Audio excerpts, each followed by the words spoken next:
नमस्कार दोस्तों, आप सभी का हमारे YouTube channel SSC coaching centre में स्वागत है।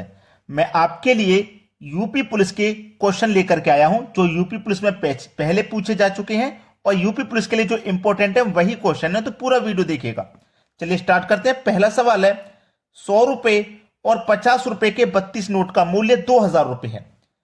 100 रुपया, ठीक है, और 50 रुपया, याद रखना 100 रुपया और 50 रुपया का दोनों मिलाकर के 32 नोट हैं जिनका मूल्य 2000 रुपए है। तो 50 रुपए के नोटों की संख्या पूछ रहा है क्या, हमें नहीं 50 रुपए के नोटों की संख्या कितनी है, तो हमने उसको एक्स मान लिया।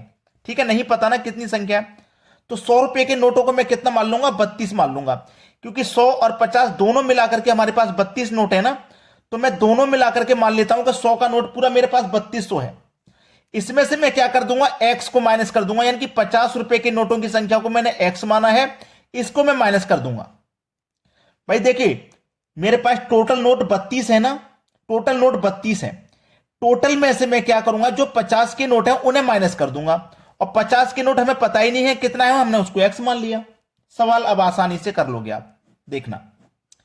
32 का मल्टीप्लाई 100 से करो तो ये 3200 हो जाएगा, माइनस एक्स का मल्टीप्लाई 100 से करो तो ये 100 एक्स हो जाएगा, ठीक है, प्लस एक्स का मल्टीप्लाई 50 से करेंगे तो ये 50 एक्स हो जाएगा, और इनका योग टोटल पूरा 2000 है। ये है कि नहीं, 2000 ही तो है। चलिए सवाल को खत्म करिए यहीं पे। ये प्लस का 2000 बराबर किधर आएगा, तो माइनस का 2000, तो 3200 में से 2000 माइनस हो जाएगा तो 1200 बचेगा, ठीक है।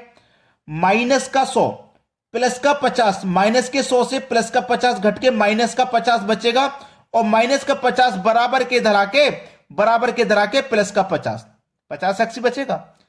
0 से 0 कटेगा और 5 से कट जाएगा 120 24 बार में, यानी कि एक्स का मान कितना आ गया, 24। इधर लिख देते हैं, एक्स का मान कितना आ गया, 24। एक्स का मान कितना आ गया, 24, यानी कि 50 रुपए के नोटों की संख्या को हमने क्या माना था, एक्स। इसका मतलब एक्स 50 रुपए के नोटों की संख्या कितनी है, 24 है, और 50 रुपए के नोटों की संख्या हमसे पूछ रहा है। यही आपके सवाल का बिल्कुल सही जवाब हो जाएगा। बात क्लियर हो गई है। अब देखेंगे अगला प्रश्न।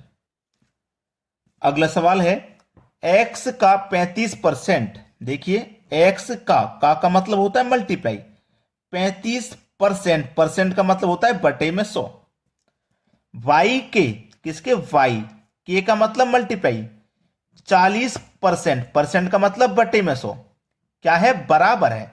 बराबर है तो बराबर लिख दो। तो x अनुपात y का मान पूछ रहा है, x और y का अनुपात पूछा है। चलिए सबसे पहले तो बराबर में नीचे नीचे कट जाएगा, यानी कि 100 से 100 कट जाएगा, कट गया ना। अब देखो बचेगा क्या आपके पास, ये क्या है आपके पास 35 है और ये आपके पास 40 है, कटा सकते हो ना, 5 सत्ते 35, 5 अट्ठे 40, ये भी कट गया। चलो x मल्टीप्लाई 7 बराबर y मल्टीप्लाई 8, यही तो है। अब देखो ये आपके पास x है, ठीक है, मैं y को इधर लेके आऊंगा तो x के बटे में y आ जाएगा। इधर क्या बचा, y तो इधर आ गया ना, इधर 8 बचा, और 7 को इधर लेके जाऊंगा तो 8 के बटे में 7 आ जाएगा, मतलब x का मान 8 है और y का मान 7। तो x अनुपात y पूछ रहा है ना, x का मान हमारा 8 है और y का मान 7 है, यही हमारा आंसर है। अब देखेंगे हम अगला प्रश्न। अगला सवाल है, किसी धन की भुजा 4 सेंटीमीटर है तो घन का धन पूर्णांक संपूर्ण पृष्ठीय क्षेत्रफल ज्ञात करें। किसी घन की भुजा 4 सेंटीमीटर है तो घन का संपूर्ण पृष्ठीय क्षेत्रफल ज्ञात करने के लिए कह रहा है। अगर जिनको पता है ठीक है, नहीं पता तो लिख लेना। घन का संपूर्ण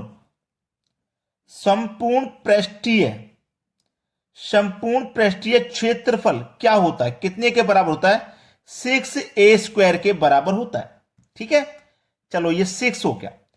a का मान कितना है भाई, a का मान दे रखा है आपके पास 4 का क्या करोगे, वर्ग करोगे, ठीक है, तो ये 6 हो गया, और 4 का वर्ग कितना हो गया, 4 का वर्ग हो गया 16, ठीक है, 4 का वर्ग 16 हो गया।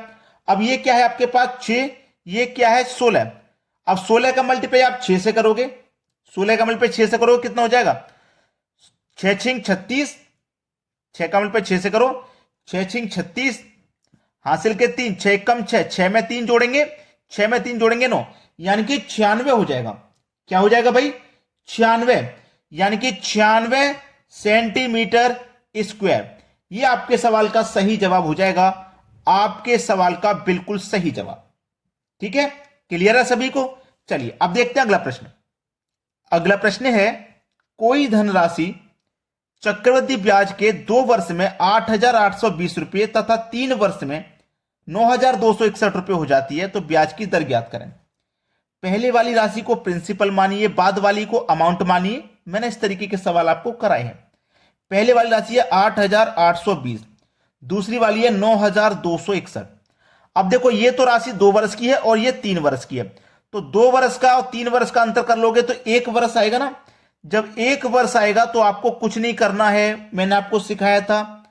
1 वर्ष आएगा तो कुछ नहीं करना, 2 वर्ष आएगा तो स्क्वायर रूट करना, 3 वर्ष आएगा तो क्यूब रूट करना, सिखाया था कि नहीं? अब 1 वर्ष का अंतर है तो कुछ नहीं करना। हमारी राशि 8,820 रुपए थी और बढ़कर के हो गई 9,261, तो कितना ब्याज लग गया? 440 रुपये ब्याज का बढ़ा, 441।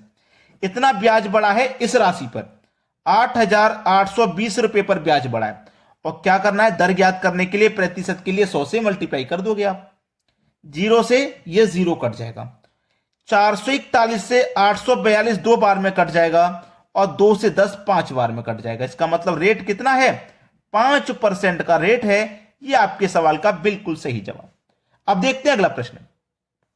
अगला प्रश्न है 4p + 3q का स्क्वायर माइनस 4p - 3q का स्क्वायर। देखिए, बहुत अच्छा सवाल है। अगर आपने फॉर्मूलों को पढ़ा है तो ये फॉर्मूला बेस्ड क्वेश्चन है। फॉर्मूला बेस्ड मतलब ये वाली वैल्यू आपकी a है, ये वाली b है। ये है आपका फॉर्मूला a + b का whole square minus a - b का होल स्क्वायर। चलिए मैं फॉर्मूले को यहां लिख देता हूं। a + b का whole square minus a - b का होल स्क्वायर बराबर कितने के होता है? 4ab के होता है। जहां पर ये वाली वैल्यू हो वहां पर हम ये वाली वैल्यू लिख सकते हैं, ठीक है? और जहां पर ये वाली हो वहां हम ये वाली लिख सकते हैं, क्योंकि ये दोनों बराबर ही होती हैं एक दूसरे के। क्लियर है ना? तो ये वाली वैल्यू है, हम वहां पे क्या लिख सकते हैं? 4ab। चलिए लिख दो, 4 लिख देंगे इनटू a का मान कितना है? a का मान है 4p, तो 4p लिख देंगे इनटू, और b का मान है 3q, तो 3q लिख देंगे। यहां तक किसी को कोई दिक्कत नहीं। अब सबका क्या हो जाएगा? मल्टीप्लाई। 4 का मल्टीप्लाई 4 से करो 16, 16 का करो 3 से, ठीक है? 16 त्रिक का 48, 48 मल्टीप्लाई में p और q आ जाएंगे, p और q। यही हो गया आपके सवाल का सही जवाब, ठीक है? 48 pq प्रश्न का बिल्कुल सही जवाब है। अब देखते हैं अगला सवाल। अगला सवाल है आपका, किसी त्रिभुज के भुजाओं का अनुपात 3 4 5 है। यदि परिमाप 36 सेंटीमीटर है तो त्रिभुज का क्षेत्रफल ज्ञात करो। ठीक है, देखिए कोई त्रिभुज मैंने ये बना लिया, ये कोई मैंने त्रिभुज बना लिया, ठीक है? ये मैंने आपको एक छोटा सा समझाने के लिए त्रिभुज बना लिया। इनका रेशियो है 3 4 और 5, यही तो रेशियो हमारे पास। हमें परिमाप दिया गया है 36 का, परिमाप हमारे पास क्या है? 36 का परिमाप है, ठीक है? जब 36 का परिमाप है यानी कि योग हमारे पास 36 है, तो हम अनुपात का भी योग कर सकते हैं। 5 और 4 9, 9 और 3 12, तो इस योग में अनुपात के योग से डिवाइड कर दो, 12 से 36 कट जाएगा 3 बार में, यानी कि 3 का मल्टीप्लाई मैं 3 से करूंगा तो 9, 4 से करूंगा 12 और 5 से करूंगा तो 15, ठीक है? यानी कि इसकी तीनों साइड मुझे पता चल गई। ये वाली साइड 9 हो जाएगी, ये वाली साइड 12 और ये वाली 15, क्योंकि कर्ण सबसे बड़ा होता है, ठीक है? तीनों भुजाएं मुझे पता चल गई। अब ये लिख लो, त्रिभुज का क्षेत्रफल पूछा क्या है हमसे? त्रिभुज का क्षेत्रफल ही तो पूछा है, तो त्रिभुज का क्षेत्रफल बराबर होता है 1/2 इंटू आधार इंटू ऊंचाई। चलिए 1/2 इंटू आधार आपका कितना है? 12 इंटू ऊंचाई आपकी 9 है। ये हमारे पास सवाल। कर दो सवाल को खत्म। 2 से 12 कट जाएगा 6 बार में, 1 का मल्टीप्लाई 6 से करो 6 रहेगा, और 6 का मल्टीप्लाई 9 से करो तो ये हो जाएगा 54 सेंटीमीटर स्क्वायर। ये आपके सवाल का बिल्कुल सही जवाब। समझ में आ गया ना सभी को। चलिए अब देखते हैं अगला प्रश्न। अगला सवाल है 1800 रुपए को 2:7 में बांटा जाता है तो बड़ा भाग कितना होगा। देखिए टोटल अमाउंट है हमारे पास 1800 को दो भागों में बांटना है, एक भाग ए है दूसरा भाग बी है, इन दोनों भागों में बांटना है। इनका अनुपात भी हमारे पास 2:7। ठीक है, ये हमारे पास योग है ना, तो हम अनुपातों का भी योग कर लेंगे। 7 और 2 9, इस योग में अनुपात के योग से डिवाइड कर दो, 9 दूनी का 18 कट गया और 2 जीरो यानी कि 212 में कट गया। चलिए 200 का मल्टीप्लाई 2 से करेंगे तो 400 हो जाएगा, 200 का मल्टीप्लाई 7 से करेंगे 1400 हो जाएगा, और 1400 और 400 मिलकर के कितना हो गया 1800 हो गया। तो हमें बांटना है ना, तो बड़ा भाग पूछ रहा है कितना होगा, बड़ा भाग हो जाएगा आपका 1400। ये प्रश्न का बिल्कुल सही जवाब। अब देखते हैं अगला प्रश्न। अगला सवाल है मूलधन 12,500 रुपए, दर 10%, समय 2 साल है, तो चक्रवृद्धि ब्याज ज्ञात करो। चलिए 2 वर्ष का है ना, मैं 2 वर्ष के लिए आपको रेशियो ट्रिक बताता हूं। 2 वर्ष के लिए रेशियो ट्रिक होती है 2:1।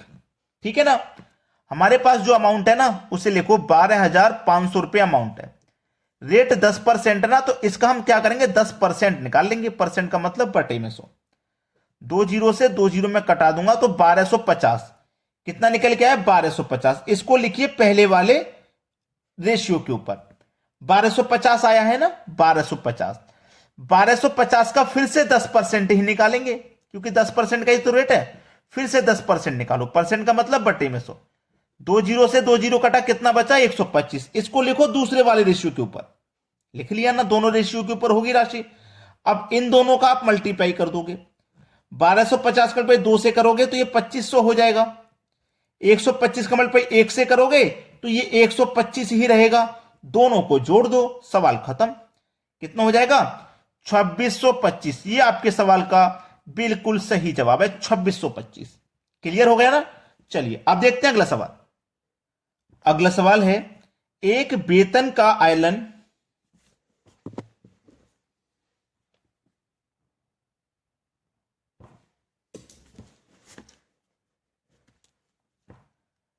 अगला सवाल है एक बेलन का आयतन 198 सेंटीमीटर क्यूब और त्रिज्या 3 सेंटीमीटर है, तो ऊंचाई ज्ञात करें। चलिए बेलन का आयतन, बेलन का जो आयतन है वो क्या होता है πr² इंटू हाइट, और बेलन का जो आयतन है वो हमें दिया गया है 198 बराबर पाई का मान 22/7 इंटू r²। r हमारे पास क्या है, r हमारे पास 3 है, 3 का स्क्वायर कर देंगे यानी कि 9, इंटू हाइट हमें निकालनी है, ऊंचाई तो हमें ज्ञात करनी है। कर दो भैया इसको सॉल्व। चलिए मैं इसको क्या करूंगा कटा दूंगा, तो सबसे पहले मैं देखिए 9 से इसको कटाऊंगा, क्या ये कटेगा, कटेगा, 9 दूने का 18, एक बचेगा 18, 9 दूने का 18 कट गया ना, 22 से और 22 भी कट जाएगा, तो बचा क्या आपके पास 7, और इधर क्या बचा हाइट, ये 7 का मल्टीप्लाई 1 से हो जाएगा तो 7 इधर आ जाएगा ना बराबर के, यानी कि हाइट आपकी कितनी है 7 सेंटीमीटर। ये आपके सवाल का बिल्कुल सही जवाब हो गया। Clear answer. सभी को समझ में आ गया ना। तो दोस्तों एक लाइक और एक शेयर तो बनता है, इतना काम तो करके जाइएगा। ठीक है दोस्तों, वीडियो देखने के लिए बहुत बहुत धन्यवाद।